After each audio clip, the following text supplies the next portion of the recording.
Amen, amen, amen, amen, amen. Gloire à Dieu. Gloire à Dieu, gloire à Dieu. Bonsoir à tous. Yes. Ça fait plaisir de vous voir. Vous êtes en forme? Moyen. Vous n'avez pas l'air plus en forme que ça. Vous êtes fatigué, hein? Non. Vous avez faim. En tout cas, ça m'a faim. Yes. En tout cas, Strasbourg va bien, merci de le demander. Vraiment, on vit des belles choses à Strasbourg. Vraiment, merci pour vos prières. J'ai eu la chance d'entendre un beau témoignage cette semaine.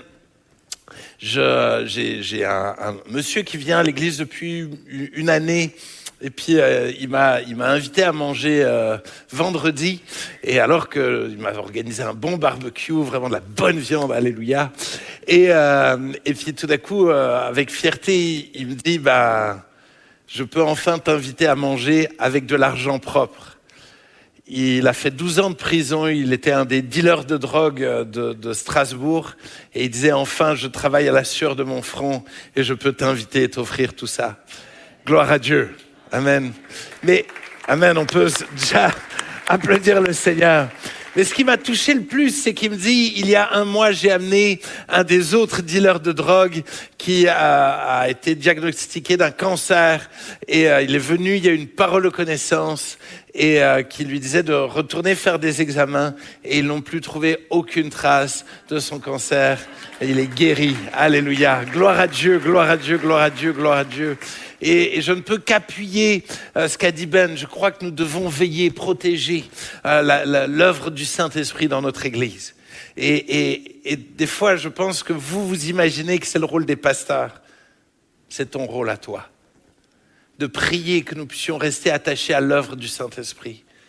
De prier, Seigneur, continue de parler, continue de manifester ta puissance, qu'il y ait toujours et encore des signes, des prodiges et des miracles dans cette maison. Tu dois toi-même aspirer à ce que Dieu parle. Ne pense pas que c'est exclusif aux pasteurs. Je ne peux que t'encourager. Tu sais quoi, je vais te donner la possibilité de faire cette prière-là. On va se lever ensemble. Et j'aimerais qu'on puisse vraiment aspirer à ce que Dieu continue de parler. À ce que des signes, des prodiges et des miracles continuent de se manifester dans ce lieu.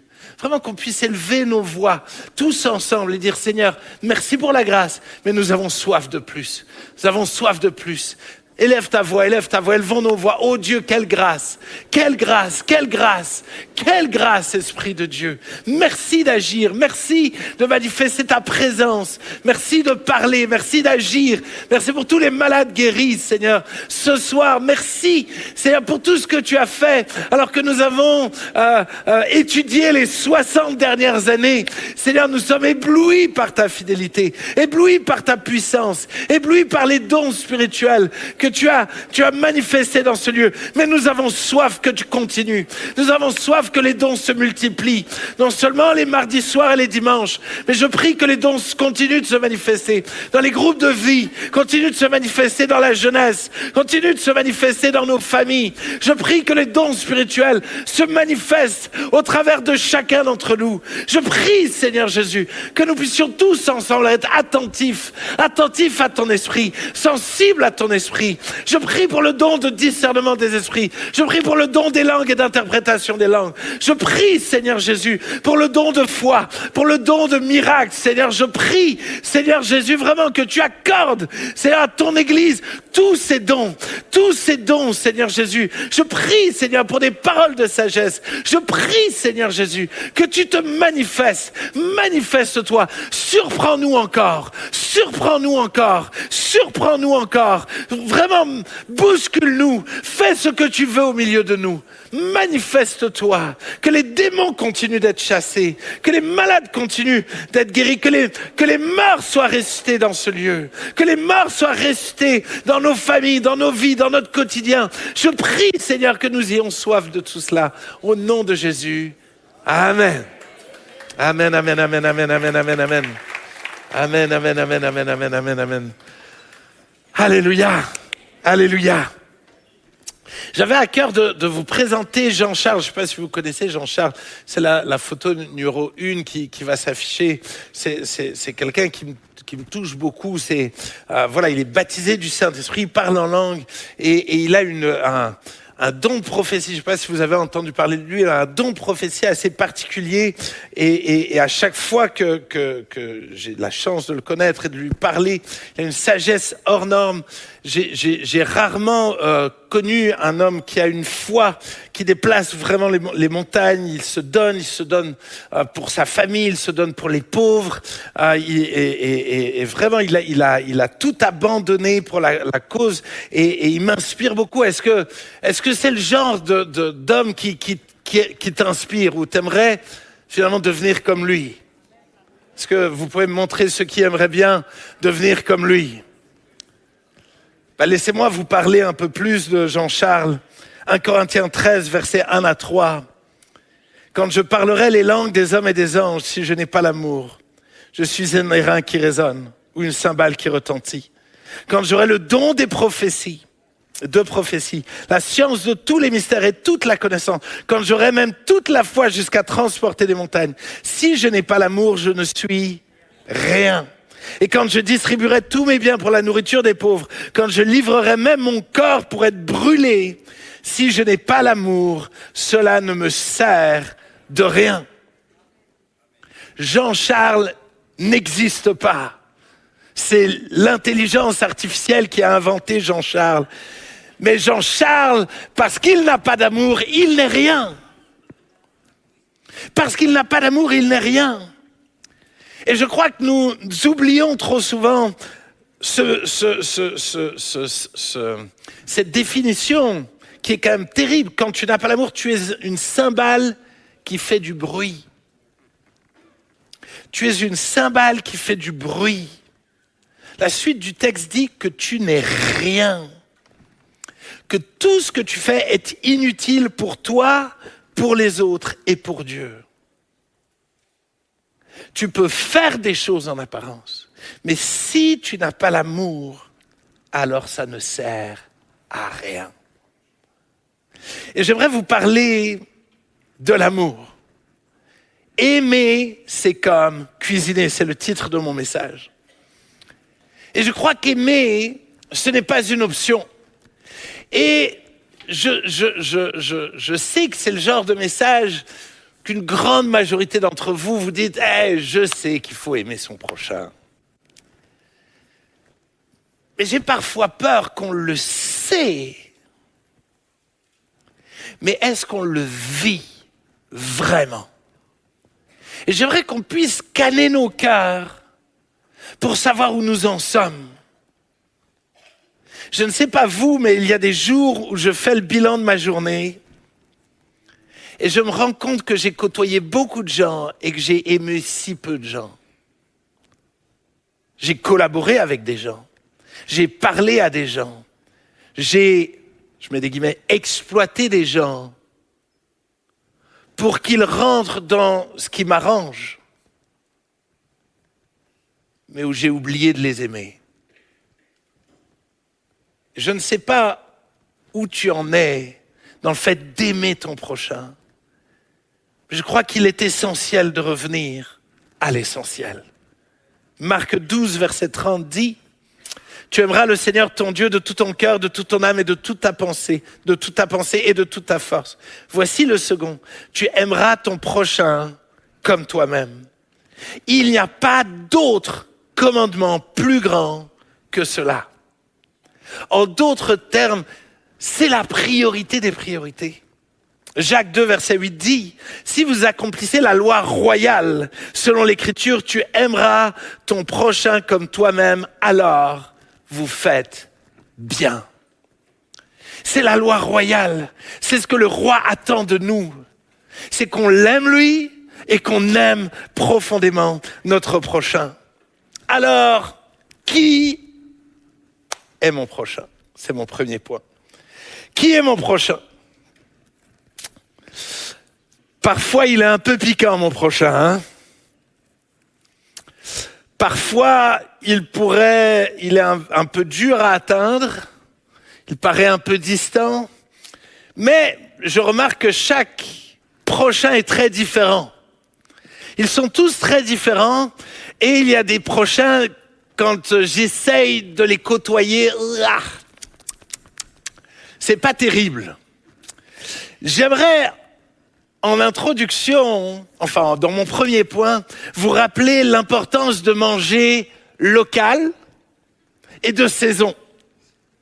Pourquoi ?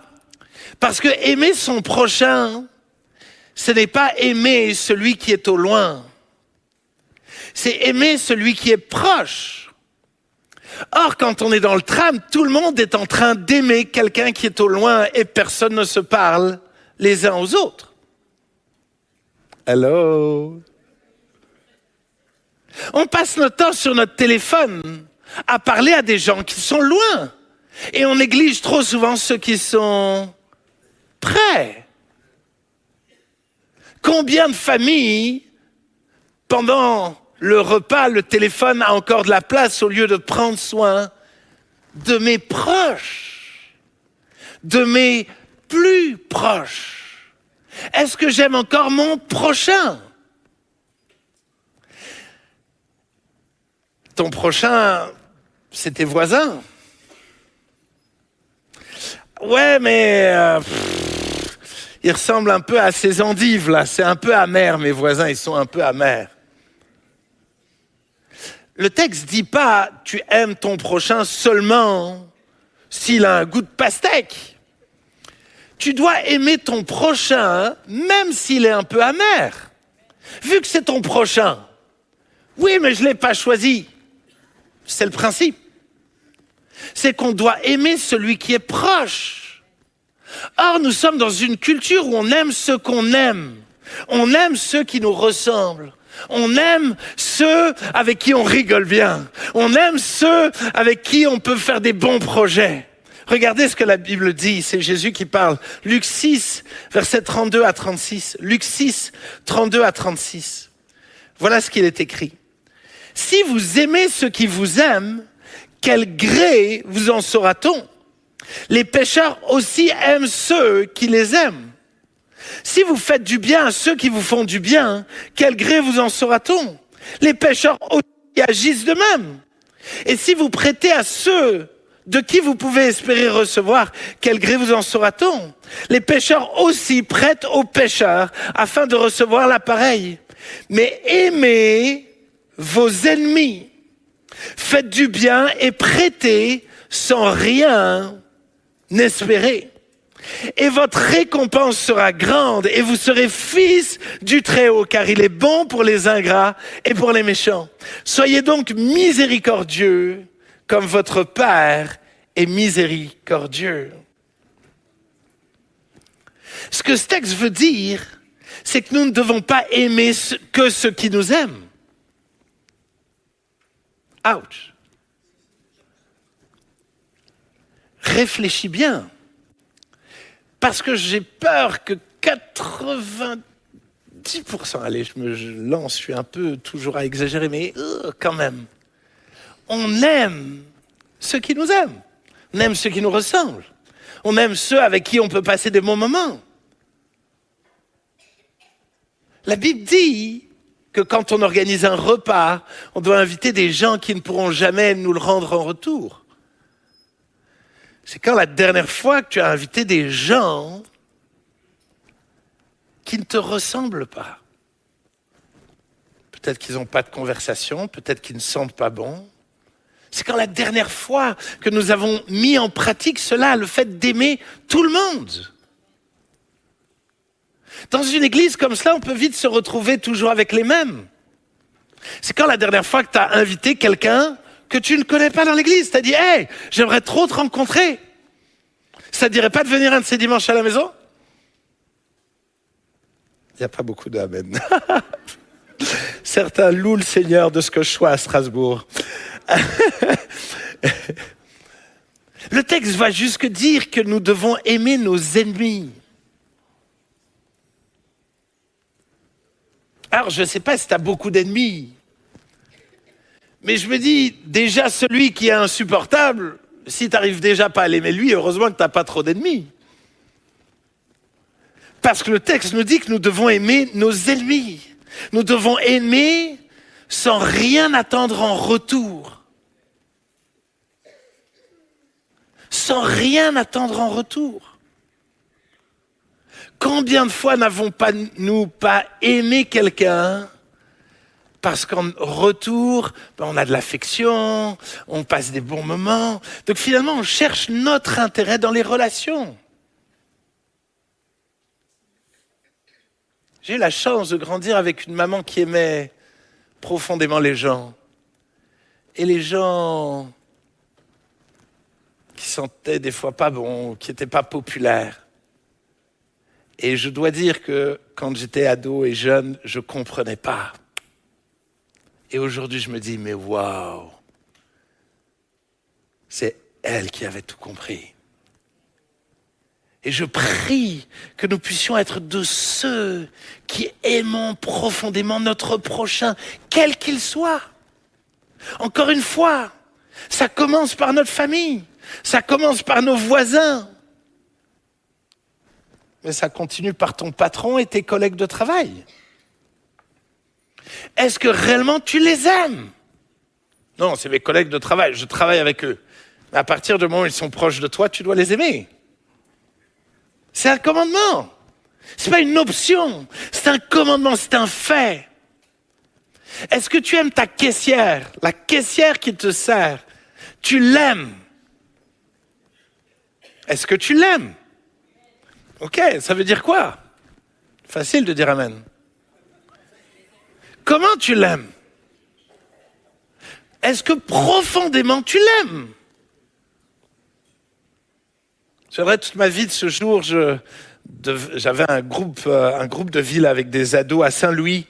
Et il y avait encore le géant et j'étais en retard et tout ça. Et donc, je me dépêche d'aller acheter des chocolats, des choses là pour mes ados. Et tout d'un coup, je vois qu'il y a une caissière qui est toute seule et je me dis, waouh, ça va aller vite. Et donc, je vais chez cette caissière et tout d'un coup, alors que je l'observe, je me dis, waouh, elle a l'air tellement triste. Et tout d'un coup, de dire, est-ce que ça va? Est-ce que vous avez passé une bonne journée? J'ai l'impression que vous êtes fatigué. Tout d'un coup, elle commence à me dire, ouais, c'est difficile. Et je dis, sachez que je suis pasteur et si vous voulez, je pourrais prier pour vous. Elle dit, comment ça, vous êtes pasteur? Je dis, oui, je suis pasteur, je crois en Dieu et je crois que Dieu est capable de venir à votre secours. Et tout d'un coup, les larmes aux yeux, elle dit, j'ai quitté la foi depuis des années. J'ai grandi dans une famille chrétienne et j'ai abandonné Dieu. Et tout d'un coup, on a passé, 10 minutes. Personne venait à sa caisse. 10 minutes à parler. J'ai pu prier avec elle. Mais si je ne l'avais pas observée, si à un moment donné, je ne m'étais pas intéressé à elle, je serais allé vite. Hein. Comme souvent, je vais vite. Parce que je suis tellement pressé. Et j'ai tellement trop de choses à faire que je vais vite.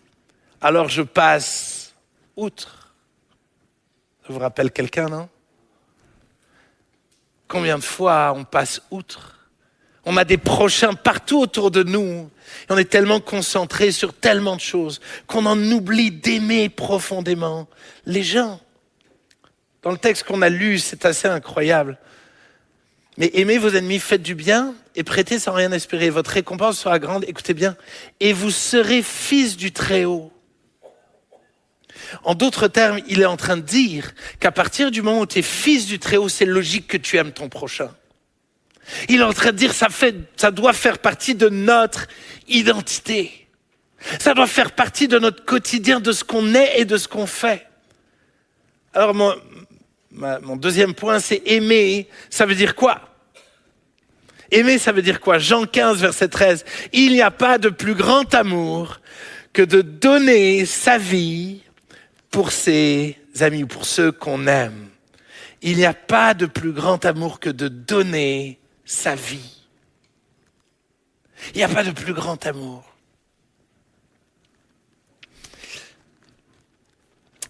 Mais en même temps, si je veux bien cuisiner et rendre ces ingrédients bons, ça va me demander du temps. Je vais devoir me donner pour que tu puisses manger ces légumes. La grande majorité de ces légumes-là, tu ne peux pas les manger sans qu'ils soient cuisinés. Ça veut dire qu'il va falloir te donner pour qu'ils deviennent mangeables. Est-ce que tu te donnes pour que les gens deviennent mangeables? Vous savez, j'oublierai jamais cet épisode. Un jour, j'ai un tonton qui m'a invité dans un très très bon restaurant. Et un très très très très bon restaurant. Et tout d'un coup, donc tu as 7 plats, tout ça, et puis tout d'un coup, le serveur vient comme ça, avec des grands gestes. Et maintenant, vous aurez un biscuit de fenouil, accompagné d'une émulsion de fenouil, accompagné d'un truc de fenouil. Et tout d'un coup, dans mon assiette, il n'y avait que du fenouil.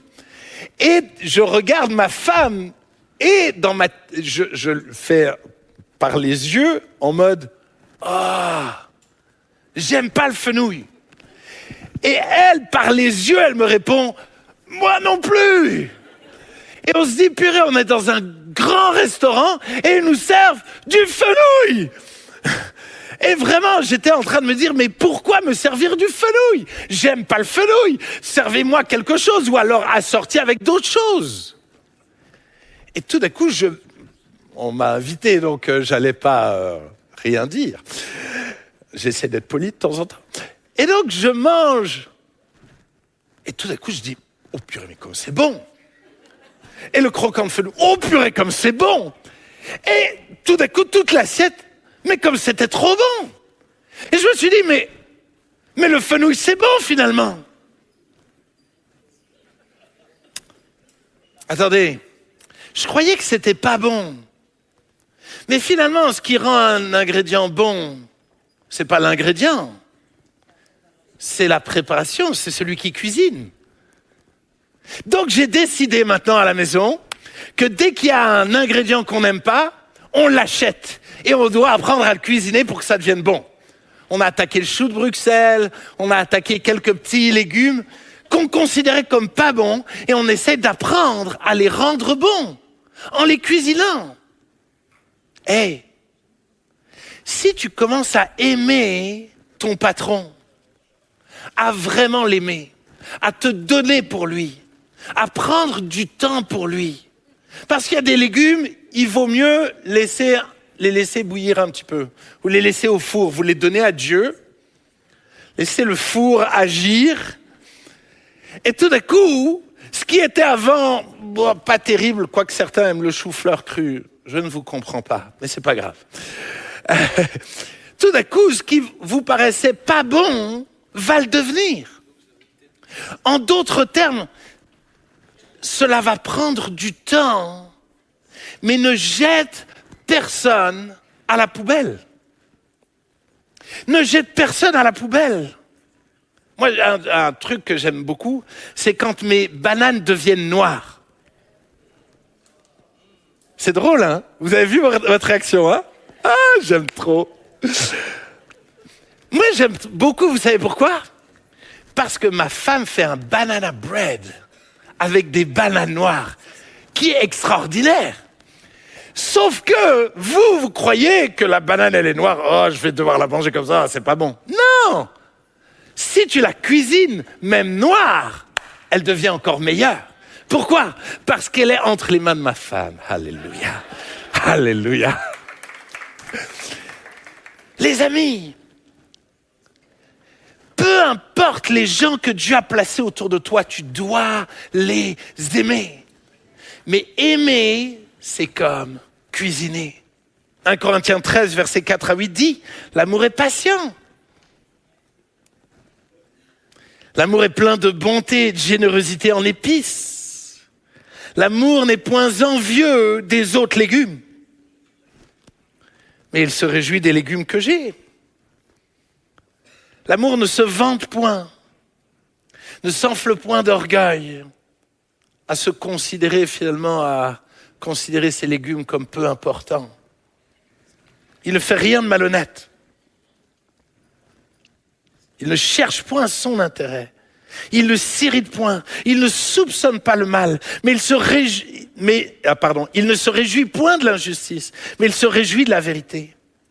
L'amour excuse tout, croit tout, espère tout, supporte tout. L'amour ne périt jamais. Est-ce que réellement cela nous définit? Vous savez,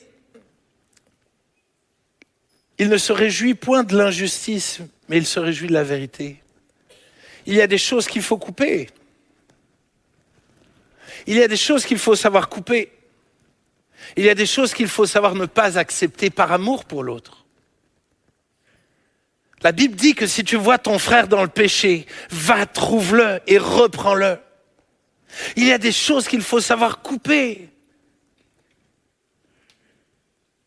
Combien de fois les gens ne vont pas voir les autres? Si quelqu'un a quelque chose contre toi, va, trouve-le. Si tu as quelque chose contre quelqu'un, et avant de chanter, va, trouve-le et règle-le. Aimer, c'est pas tout accepter. Je n'accepte pas tout, mais par amour pour l'autre, je vais tout faire pour qu'il devienne bon. Je veux sa réussite. Et parce que je veux sa réussite, je vais lui dire les choses. Je veux qu'il réussisse. Non, si ton patron t'abuse, tu ne dois pas juste supporter en disant bah, « fais n'importe quoi ». Non, si tu veux son bien, tu dois lui dire les choses. De la bonne manière. Il faut utiliser le bon couteau pour le bon légume. Et parfois, c'est une râpe qu'il faut. Et parfois, il faut un autre ustensile. Mais prends le temps d'aimer chaque personne et de considérer comment je peux mieux l'aimer. Comment je peux mieux aimer ce voisin-là. Comment je peux réellement l'aimer. Vous savez, je crois que quand on aime quelqu'un, ça le transforme. Quand on aime profondément quelqu'un, ça le transforme. Et si on peut lancer la vidéo numéro 3, qui est tirée d'une histoire vraie, c'est la bande-annonce d'un film qui s'appelle « Écrire pour exister », qui est un très très bon film, que je vous recommande vraiment. Et j'aimerais qu'on puisse se plonger dans cette histoire. Enfin, si les techniciens le veulent bien.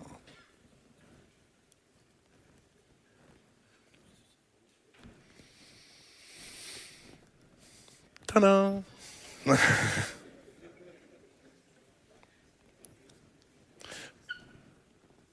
Si ça marche pas, c'est pas grave. Ah. Tout dépend à quoi tu ressembles. Tout est un problème de couleur. Si t'es latino, ou asiatique, ou noir, tu peux te faire plomber chaque fois que tu sors de chez toi.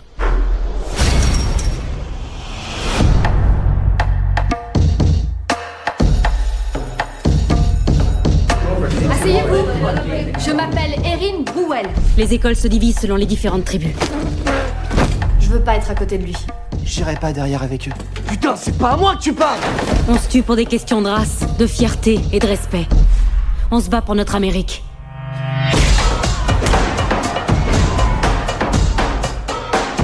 Ce que vous dites, c'est que si les Latinos n'étaient pas là, ou les Cambodgiens, ou les Blancs, ou les Noirs, ou qui que ce soit encore, si eux n'étaient pas là, tout se passerait beaucoup mieux pour vous. Arrêtez de faire celle qui veut essayer de nous comprendre. Pourquoi tu me l'expliquerais pas? Pour nous, c'est la guerre.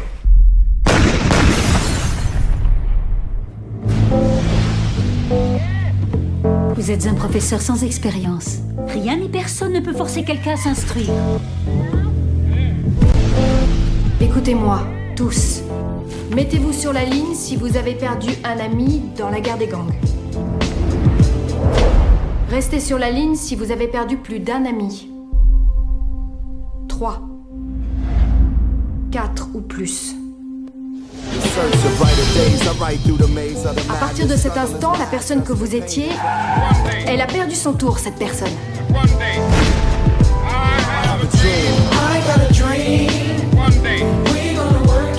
Chacun de vous ici a son histoire. On va l'écrire dans ce journal. Il y a nulle part un endroit dans le genre pour nous. Je peux plus fonctionner comme avant. J'ai besoin de toi. Ah, j'ai pas le temps là.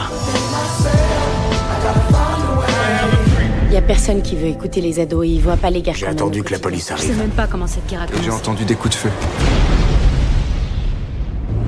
Elle nous a dit qu'on avait quelque chose à transmettre.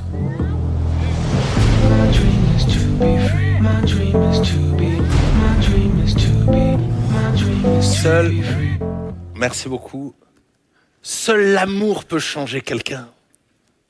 Cette jeune professeure a aimé ses élèves qui faisaient n'importe quoi dans ses cours. Mais elle a décidé de se battre pour eux. Elle a décidé de les aimer, semaine après semaine, de se battre pour chercher comment les aimer. Elle a cherché qu'est-ce qui les intéressait, qu'est-ce qui vivait. Elle a décidé de se plonger dans leur monde pour les gagner. Et elle les a gagnés. La plupart d'entre eux sont sortis de la rue, ont été bouleversés. Et oui, Dieu est capable de bouleverser ton patron, capable de bouleverser ton voisin, dans la mesure où tu commences à l'aimer, dans la mesure où tu commences à te donner pour lui. 1 Jean 3, 17 dit, si quelqu'un possède les biens du monde et que voyant son frère dans le besoin, il lui ferme ses entrailles, comment l'amour de Dieu demeure-t-il en lui? Si ce texte parle de voyant son frère, je crois que ce principe-là est le même.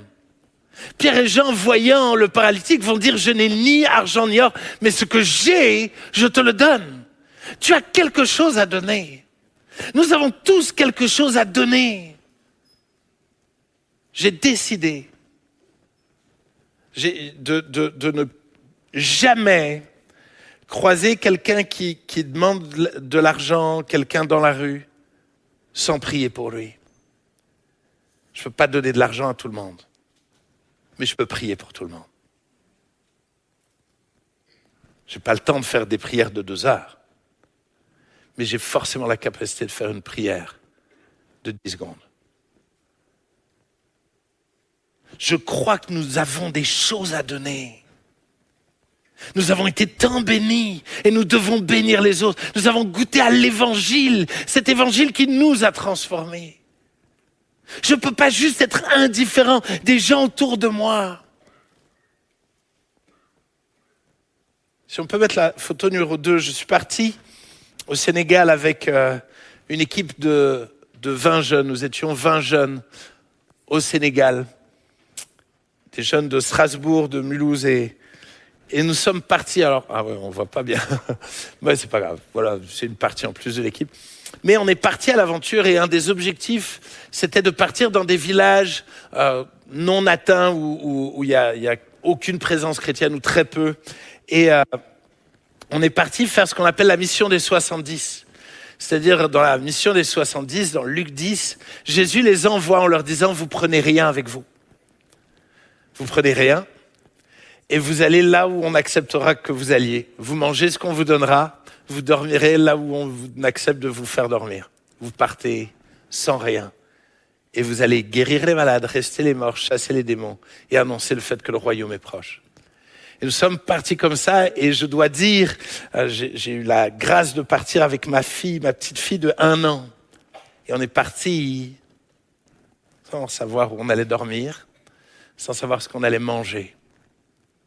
Mais de dire, Dieu, on compte sur toi.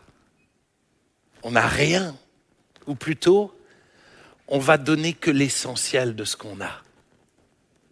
On ne vient pas avec notre argent, on ne vient pas avec des grands programmes, on vient juste avec le minimum de ce qu'on a, mais le plus important, de pouvoir prier pour les gens, de pouvoir leur annoncer la bonne nouvelle. Et alors que nous sommes partis aimer les gens, non seulement nous n'avons manqué de rien, aucun groupe, certains se sont retrouvés dans des hôtels, bref, mais nous n'avons manqué de rien. Premier soir, c'est à 21h qu'on a su où on allait dormir, mon équipe, avec ma petite fille. Nous n'avons manqué de rien, mais écoutez, quelques petits témoignages.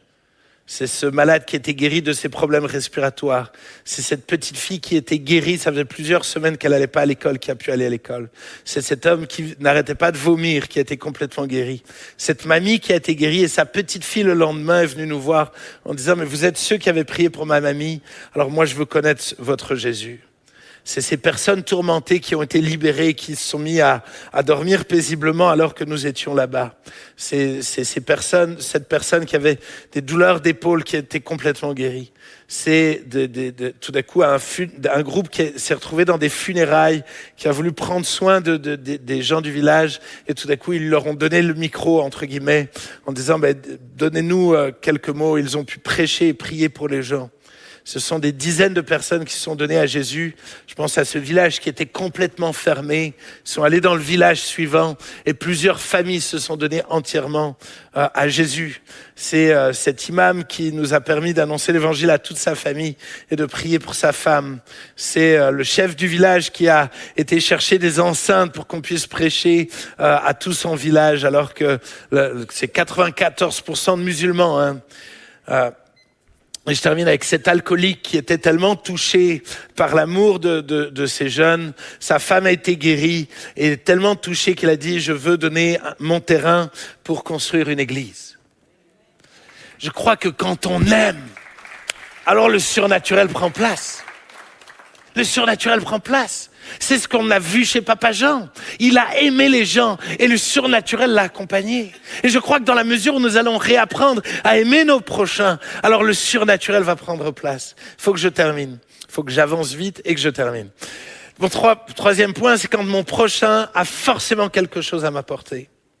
Proverbe 27, verset 17 dit « Tout comme le fer aiguise le fer, l'homme s'aiguise au contact de son prochain. » Je crois que quel que soit ton prochain, Dieu veut l'utiliser pour ton bien.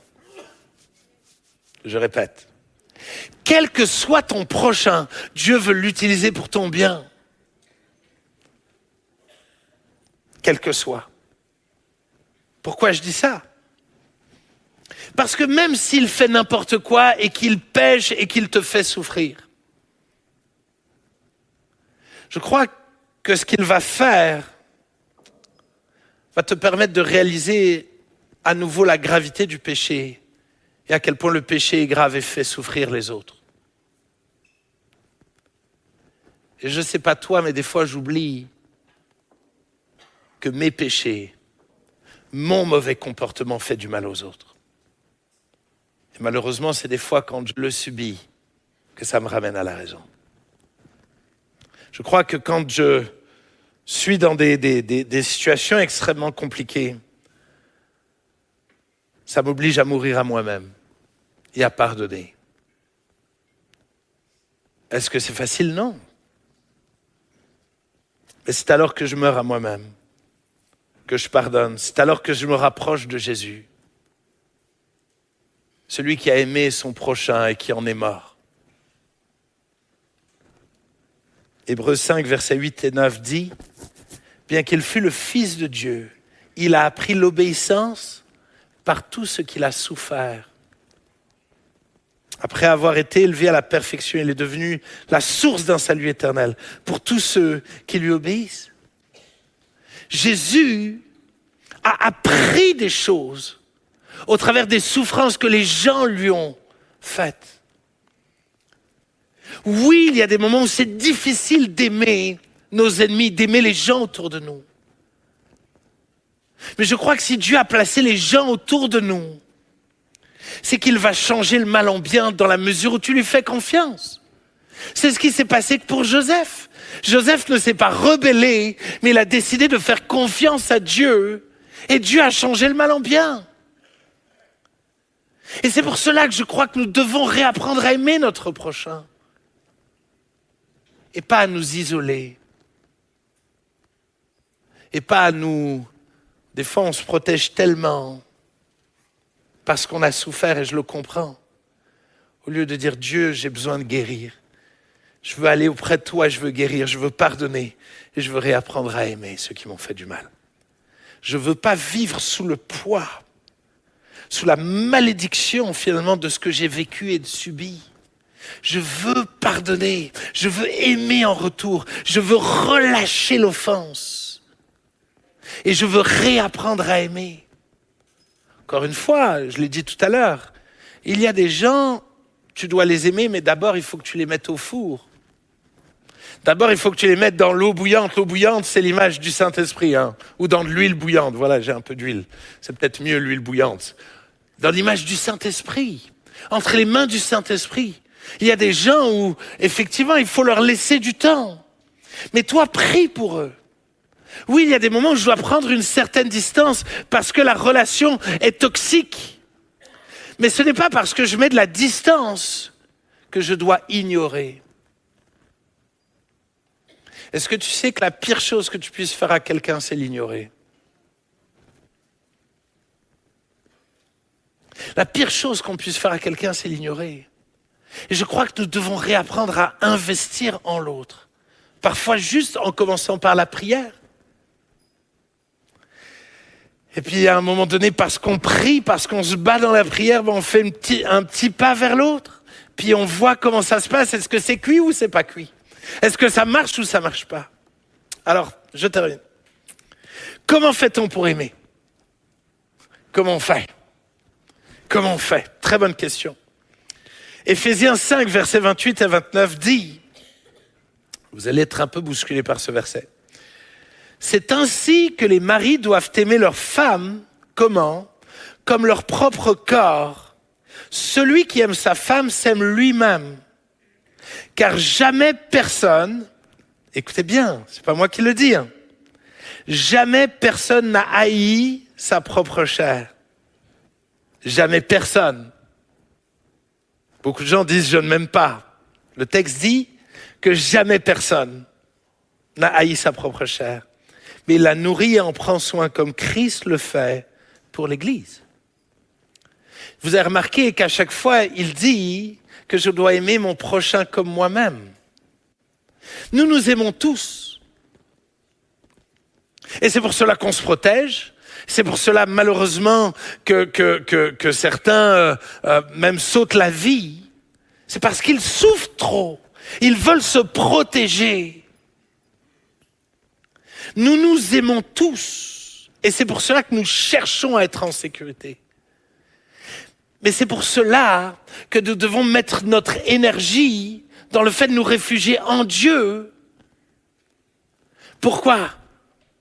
Parce que lui nous aime. Et alors que lui nous aime, il va nous remplir d'un amour qui va me donner la capacité d'aimer mon prochain. 1 Jean 4, versets 7 à 16. Bien-aimés, aimons-nous les uns les autres, car l'amour est de Dieu, et quiconque aime est né de Dieu et connaît Dieu. Celui qui n'aime pas n'a pas connu Dieu, car Dieu est amour. L'amour de Dieu a été manifesté envers nous, en ce que Dieu a envoyé son Fils unique dans le monde, afin que nous vivions par lui. Et cet amour consiste non point en ce que nous avons aimé Dieu, mais en ce qu'il nous a aimés et a envoyé son Fils comme victime expiatoire pour nos péchés. Bien-aimés, si Dieu nous a ainsi aimés, nous devons aussi nous aimer les uns les autres. Personne n'a jamais vu Dieu. Mais si nous nous aimons les uns les autres, Dieu demeure en nous et son amour est parfait en nous. Nous connaissons que nous demeurons en lui et qu'il demeure en nous en ce qu'il nous a donné de son esprit. Et nous avons vu et nous attestons que le Père a envoyé le Fils comme sauveur du monde. Celui qui confessera, alléluia, que Jésus est le Fils de Dieu, Dieu demeure en lui et lui en Dieu. Et nous avons connu l'amour que Dieu a pour nous et nous y avons cru. Dieu est amour et celui qui demeure dans l'amour demeure en Dieu et Dieu demeure en lui. Quelle bonne nouvelle que Dieu nous a aimés en premier. Il a prouvé son amour en donnant sa vie à la croix pour nous. Jésus est le sauveur qui est mort pour nos péchés. Et le texte dit que si je crois en lui, si j'accepte sa mort, si je confesse Christ et son amour, alors je nais de nouveau. Et ainsi je demeure en Dieu, Dieu demeure en moi et son amour est parfait en moi. Je suis comblé de son amour. Et c'est pour cela qu'à chaque dimanche, nous prenons la Sainte Seine pour nous rappeler qu'il nous a aimés, qu'il nous a tant aimés et qu'ainsi nous pouvons aimer notre prochain. Parce que nous sommes comblés de son amour, alors nous pouvons aimer les autres. Parce que nous sommes conscients qu'il nous a aimés, alors que nous étions des navets, alors que nous étions immangeables, il nous a aimés. Et dans son amour, il a déversé son huile parfaite, il a cuisiné, il s'est donné pour nous, afin que nous devenions comestibles. Il a bouleversé nos vies, il a bouleversé ma vie. J'étais imbuvable et immangeable. Mais dans son amour, dans sa grâce, il a cru en moi. Il a pris le temps de couper ce qui avait besoin d'être coupé. Il a pris le temps d'épicer tout ce qui avait besoin d'épicé. Il a pris le temps de me raboter, de me changer. Parce qu'il m'aime. Et je dois faire de même. Je dois faire de même. Alors que les musiciens se joignent à moi. Un principe que j'essaie de m'appliquer, c'est le suivant. Matthieu 7, verset 12. Tout ce que vous voulez que les hommes fassent pour vous, faites-le de même pour eux. Qu'est-ce que j'aimerais que mes voisins fassent pour moi? Qu'est-ce que j'aimerais que ma femme fasse pour moi? Qu'est-ce que j'aimerais que les gens autour de moi fassent pour moi? Seigneur, aide-moi à aimer concrètement. À pas juste m'aimer moi, pas juste utiliser les gens pour moi, pour mon bonheur. Mais Seigneur, permets-moi de les aimer profondément. Ça va prendre du temps, mes bien-aimés. Le fruit de l'esprit, c'est l'amour. Un fruit, pour qu'il arrive à maturité, ça prend du temps. Mais es-tu encore en train de mûrir? Es-tu encore en train de prendre de la maturité? Ou est-ce que ton amour s'est dégradé? Matthieu 24, verset 12 dit « Et parce que le mal se sera accru, l'amour du plus grand nombre se refroidira. »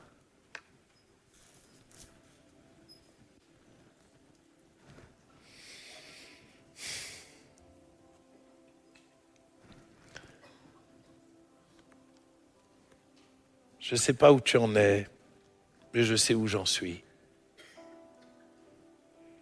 Et je vous promets une chose, c'est que je ne vous prêche pas à vous, je me prêche à moi. Je dois réapprendre à m'intéresser aux gens. Je dois réapprendre à m'arrêter et de me soucier des autres. Je dois réapprendre à donner de la valeur aux gens.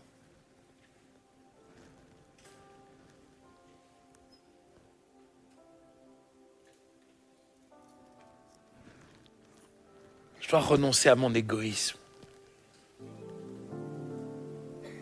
Cet égoïsme, je me souviendrai toute ma vie de ce jour où je suis à la sortie de l'église.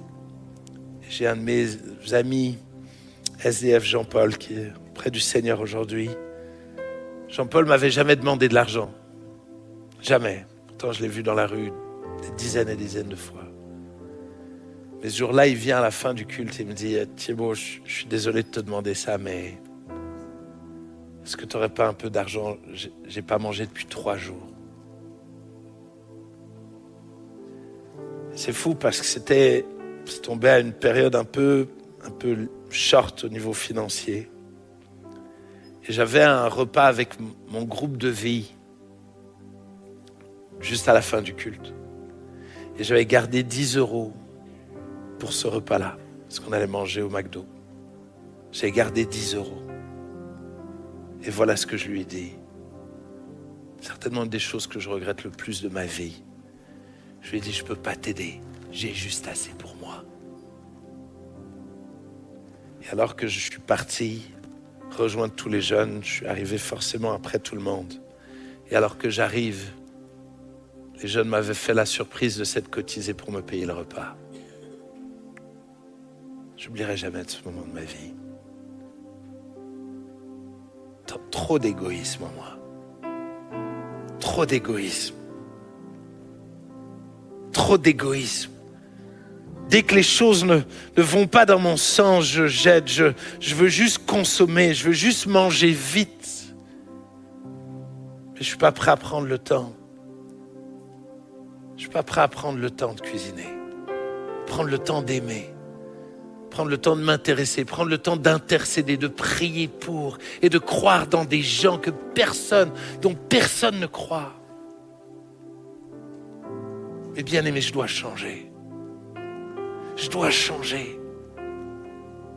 Nous devons changer. Puis-je vous inviter à fermer vos yeux? Prions ensemble.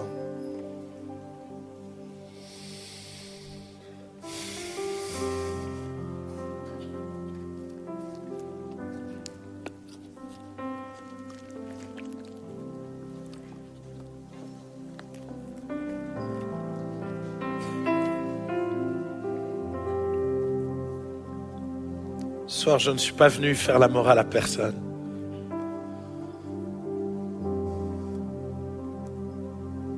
Je sens le cœur de Dieu qui veut nous ramener à l'essentiel. Nous pouvons tellement vite courir. Nous pouvons vite, finalement, chercher même des révélations tellement profondes dans la Bible qu'on en oublie d'aimer notre prochain.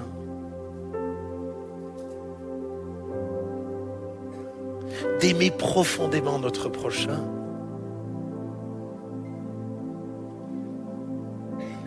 Et peut-être certains, vous avez besoin de retrouver cet amour pour votre épouse, pour vos enfants, pour vos voisins, pour vos collègues de travail. Qui sont les prochains? Qui sont les gens que Dieu a placés sur ta route?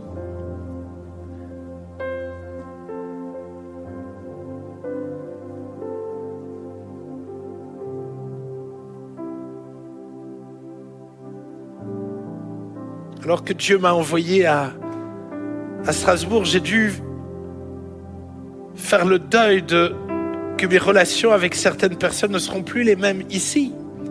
Parce que je devais aimer mon prochain.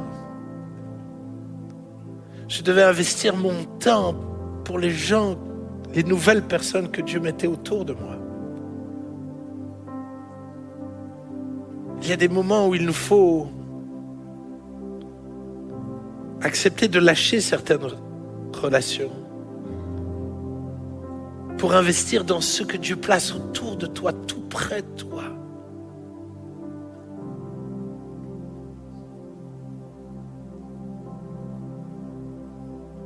Si ce soir quelqu'un comme moi dit Jésus, j'ai vraiment besoin à nouveau d'être rempli de ton amour pour pouvoir aimer les autres.